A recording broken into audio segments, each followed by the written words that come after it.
quand notre Seigneur Jésus-Christ fut baptisé dans le Jourdain, l'Esprit de Dieu descendit sur le Seigneur Christ. Lorsque l'Esprit du prêtre Cleste descendit sur le Seigneur, le prêtre dit, « Tu es mon fils. Je t'aime profondément. En toi je prends plaisir. » Le Seigneur Jésus-Christ lui-même est DJ la vie, et maintenant l'Esprit de Dieu descend sur lui. Ainsi Dieu et son Esprit. Les deux esprits demeurent tous deux en celui qui appelle Jésus, dans ce Seigneur. C'est pourquoi le Seigneur Jésus, toutes les paroles qu'il prononce, ne le représentent pas seulement lui-même, mais représentent aussi le Créateur, le grand Dieu. Ce moment-là, il commença prêcher l'évangile. La première parole de sa prédication de l'évangile, il dit, « Repentez-vous, car le royaume des cieux est proche. » Croyez l'évangile, c'est dire. Appelez les gens croire l'évangile. Nous comprenons que l'évangile c'est Jésus-Christ. C'est dire appeler les gens croire en Jésus-Christ. Car il est la vraie. Tous ceux qui croient en Jésus-Christ, leur vie va certainement changer. Pour devenir alors qu'elle appartenait l'origine au diable, comme genre de vie, mais ceux qui croient en Jésus-Christ vont certainement changer. Pour devenir semblable à Dieu, une vie semblable celle du Seigneur Christ. Alors, le Seigneur Jésus-Christ commença prêcher l'évangile et commença appeler des personnes. Il vit des gens qui jetaient leur filet pour pêcher. Alors il dit, Pierre, viens, suis-moi, et je ferai de vous des pêcheurs d'hommes. Alors, comment un groupe de frères pêcheurs, 4 frères pêcheurs, suivre le Seigneur. Ce sont ces 4 frères qui devinrent les premiers, suivre la vraie, les premiers suivre la lumière. Pierre suivit le Seigneur, le frère de Pierre, André, ainsi que les bons amis de Pierre, Jean et Jacques, au total 4 pêcheurs, suivirent le Seigneur. Alors, la lumière du Seigneur Christ commença à briller sur ces 4 pêcheurs, ainsi la vie de ces 4 pêcheurs, sans qu'ils s'en rendent compte, commença à changer progressivement. Par la connaissance de la vraie, leur vie commença à changer peu à peu. C'est alors que ce moment, le Seigneur ne cessait de guérir les malades, par une seule parole du Seigneur. Les maladies des gens étaient guéries. Par exemple, un lépreux dit au Seigneur, « Seigneur, si tu le veux, tu peux me rendre pur. » Le Seigneur dit, « Je le veux. Sois purifié. » Aussitôt sa LPR fut purifié. Il fut immédiatement guéri. Alors cet homme, sans cesse, rendait gloire à Dieu, en disant, « Celui qui, alors que j'étais malade, m'a guéri immédiatement. » Il est le Seigneur Christ. Il est le Créateur, le Fils de Dieu. Alors, le Fils de Dieu allait partout. Et partout où il allait, il guérissait les maladies. Mais, pour le Seigneur Jésus-Christ, guérir les maladies, c'est son but? Pas du tout. S'il guérissait les maladies, c'était pour lui rendre témoignage, pour prouver en disant, « Regardez, j'ai ressuscité Lazare qui était mort depuis 4 jours. Son corps était déjà en décomposition dans la tombe.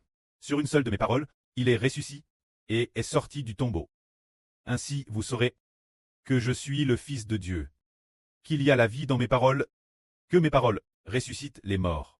Tous ceux qui me suivent ne prieront pas, car je vais conduire les gens, suivre Dieu, appartenir au nom de Dieu. » Alors tous ceux qui suivaient le Seigneur, et c'est merveilleux, on tourne tout leur cœur vers Dieu. Or parmi l'humanité, avant que le Seigneur Christ appelle la vrite, ne descende sur terre en tant qu'homme, avant que le Seigneur Christ ne commence officiellement à prêcher l'évangile, l'humanité vivait dans les ténèbres. Vivre dans les ténèbres signifie vivre sous le pouvoir du diable. Les ténèbres, c'est le diable. Toute l'humanité vivait sous la séduction du diable, sans espoir, sans avenir. Durant leur vie, ils vivaient dans le pchach, vivaient dans l'adoration de faux dieux, sans trouver le vrai Dieu, ils vivaient dans l'idolâtrie, sans trouver la vérité, sans trouver l'Éternel, le véritable créateur de la vie humaine. Sans trouver l'origine, dans le jardin d'Éden, celui qui a créé la vie, qui a créé l'univers et toutes choses, le très saint, personne ne le trouvait. Car l'homme vivait dans le pchach. C'est pourquoi l'homme ne pouvait trouver Dieu. Mais après que celui qui est appelé Jésus, le Fils de Dieu, se soit incarné en homme, les hommes ont commencé, certains ont commencé à trouver Dieu. il a comment y avoir un petit groupe de personnes, d'abord des Juifs, ce groupe de Galiléens, les Galilans, et aussi des Juifs. En fait, les Galiléens sont aussi considérés comme des Juifs, seulement, cette époque, on ne les appelait pas Juifs. C'était dans le pays natal du Seigneur Christ. Ces Nazaréens, et ceux du pays natal de Pierre, ces gens certains d'entre eux ont comment les uns après les autres trouvé le Seigneur Jésus, et se sont ainsi progressivement rapprochés de Dieu. C'est ce moment-là, alors que le Seigneur prêchait son évangile, depuis environ 2 ans. Qu'un jour, il demanda soudainement ses disciples.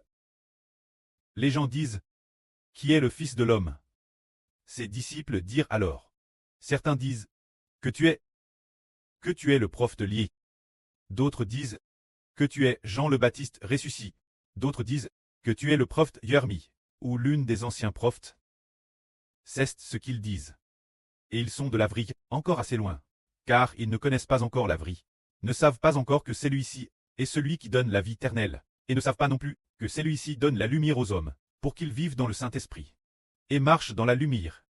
Ils ne savent pas que celui-ci est celui qui libère les hommes de l'esclavage du péché, de l'esclavage du diable, pour vivre dans l'amour de Dieu, parce que ils croient tort que Jésus n'est qu'un prophète, et non le Christ, non le Sauveur, non le Fils du Dieu créateur, non celui qui peut donner la vie éternelle aux hommes. Ce moment-là, parmi les disciples les plus proches du Seigneur, quelqu'un reconnaîtra-t-il que ce maître est le Créateur, le Fils de Dieu, celui qui donne la vie éternelle, qui libère l'homme du péché pour le rendre saint, et en faire une nouvelle création? Irait-il quelqu'un qui le reconnaisse? Le Seigneur demanda ainsi ses disciples. Et vous? Que dites-vous? Qui suis-je? Ce moment-là, l'un d'eux dit, tu es le Christ, le Fils du Dieu vivant. Enfin, parmi l'humanité. Enfin, la première personne a reconnu qu'il est le Christ, le Fils de Dieu. Celui-ci était Pierre le pêcheur. Simon Pierre le pêcheur. Alors le Seigneur dit, Simon, fils de Jonas, tu es béni, car ce qui te l'a fait savoir ne vient pas d'une révélation humaine, mais c'est mon précleste Jova qui te l'a révélé, et moi je te dis que ton nom sera Pierre, et je te donnerai les CLS du royaume des cieux. Tout ce que tu liras sur la terre sera li dans les cieux, et tout ce que tu liras sur la terre sera li dans les cieux. Par toi je bâtirai mon assemble, et les portes de la tombe ne prévaudront pas contre mon assemble. Cela signifie qu'il donnerait Pierre les CLS du royaume des cieux, pour qu'après que Pierre l'ait ouvert, les gens puissent y entrer. Cela veut dire que, travers celui-ci, le premier reconnaître que Jésus est le Christ, le Rédempteur, le Fils de Dieu, cesse dire Pierre. Travers Pierre, il viendrait affermir le cœur de millions de personnes. Travers Pierre, travers Simon-Pierre, pour défier les croyants, pour amener les gens croire en Jésus pour avoir la vie, en faisant de lui un tel ferme soutien. Alors, le Seigneur dit, qu'il donnerait Pierre les CLS, se dire, donner l'autorité Pierre, pour que Pierre puisse affermir la foi des hommes, pour que Pierre puisse guider les gens, croire au Christ de la vraie. Croire au Christ de la vraie. Alors Pierre a guide des milliers et des milliers de personnes, croire en la vraie, comme le Seigneur l'a dit, les portes du jour des morts ne prévaudront pas contre elle, ce qui signifie que tous ceux qui croient en Christ ont vaincu la mort. La mort ne peut plus vaincre ceux qui croient en Jésus-Christ. Alors, partir de ce moment, certains commencent à connaître la vraie Pierre, si l'on peut dire, depuis le début du Christ Seigneur, depuis le début de la prédication de l'Évangile, après le baptême dans le Jourdain, après le baptême dans le Jourdain. Lorsque la prédication de l'Évangile a commencé, celui qui a connu la vraie, le premier, ce fut Simon-Pierre. Alors Pierre est devenu celui qui a reçu les CLS du royaume des cieux, un apôtre noble et glorieux, conduisant des milliers et des milliers de personnes, accepter Jésus. Alors, avec Pierre, l'apôtre Jean, qui était aussi M du Seigneur Christ, a également reçu l'apôtre Jean, les CLS du royaume des cieux. Alors Jean dit, quand Jean a écrit le témoignage de Jean, se dire l'évangile de Jean, il a dit ceci, tous ceux qui croient en son nom, il a donné le pouvoir d'avoir la vie éternelle, c'est dire que Dieu a tant aimé le monde qu'il a donné son Fils unique, afin que quiconque croit en ce Fils ne prise point mais qu'il est la vie éternelle, et tous ceux qui croient en lui, qui croient au nom de Jésus-Christ. Jésus-Christ donnera tous ceux qui croient en Jésus le pouvoir de devenir enfants de Dieu, afin qu'ils soient NS de Dieu, devenant enfants de Dieu, devenant des personnes nées de l'Esprit. C'est ainsi que le Seigneur Jésus-Christ est la vie, permettant tous ceux qui l'accueillent, tous ceux qui accueillent le nom de Jésus-Christ, tous ceux qui appartiennent au nom de Jésus. Dieu appela la semence de vie auprès du Seigneur, afin que tous ceux qui veulent accueillir le Seigneur Jésus les guide, et SME une vie nouvelle, en ceux qui croient, afin que tous ceux qui croient ne prisent point, mais qu'ils aient la vie éternelle, qu'ils reçoivent une vie nouvelle. C'est en cela que le Seigneur Christ est la vie. Alors nous découvrons que la vie est ce qui fait des hommes, des enfants de la lumière. L'origine, nous vivions dans les ténèbres. Et l'intérieur de nous-mêmes était aussi ténèbres. Mais après avoir connu la vie, après avoir connu Jésus fait de nous une vie nouvelle l'intérieur. Alors que c'était une vie de ténèbres, c'est maintenant la lumière du Saint-Esprit. Et en rend-nous le Saint-Esprit que nous accueillons. Le Seigneur Jésus a été bâti. Au moment où l'on croit en son nom, la lumière est entre en nous. Alors, nous avons de la lumière en nous. Et cette lumière resplendissante, en nous, claire nos ténèbres intérieures. Alors, nous ne vivons plus dans le pshach. Toutes les paroles de pshach, nous ne les prononçons plus. De plus, toutes sortes de personnes, guère la connaissance de nous, vivent aussi dans la lumière. L'origine, nous disions que la vie est ce qui permet aux gens de... Celui qui est la vie est celui qui permet aux gens de ne jamais abandonner Dieu, qui fait que l'homme, pour toujours, n'abandonne plus jamais Dieu. C'est cela la vie, comme le dit le Saint-Esprit. La vie de Dieu est le plus important. La vie permet l'homme de ne jamais quitter Dieu, se dire le Seigneur Jésus-Christ. Car ceux qui connaissent le Seigneur, on trouve Dieu, se dire le retour sur le chemin de la maison de Dieu, alors, il y a en eux une vie nouvelle. C'est cela la vie. Alors, ayant dit cette vie nouvelle, on ne quitte plus Dieu. Alors, avant que la vie ne vienne, auparavant, est-ce que toute l'humanité avait abandonné Dieu? Madame par exemple, à l'époque de la Chine, il n'y avait pas de Dieu. Alors tous avaient abandonné Dieu. Personne ne connaissait Dieu. Inutile de parler de chercher Dieu. Les gens ne savaient madame pas que Dieu existait. Mais la vie est venue pour permettre l'homme de se libérer de Satan et de se tourner vers Dieu. C'est cela la vie. Ainsi, le Seigneur Jésus-Christ, depuis le Jourdain, partir de son baptême, après avoir prêché l'évangile, successivement, de TRS nombreuses personnes l'ont connu, connaître Jésus, c'est connaître la vie, Jésus est la vie, et de TRS nombreuses personnes l'ont connu, plus tard il a été crucifié, a donné sa vie, et après être ressuscité des morts, il a véritablement donné la vie éternelle. Tous ceux qui croient en lui, par exemple, Pierre, Jean-Jacques, André, eux, ont tous reçu du Seigneur Jésus-Christ. La vie éternelle.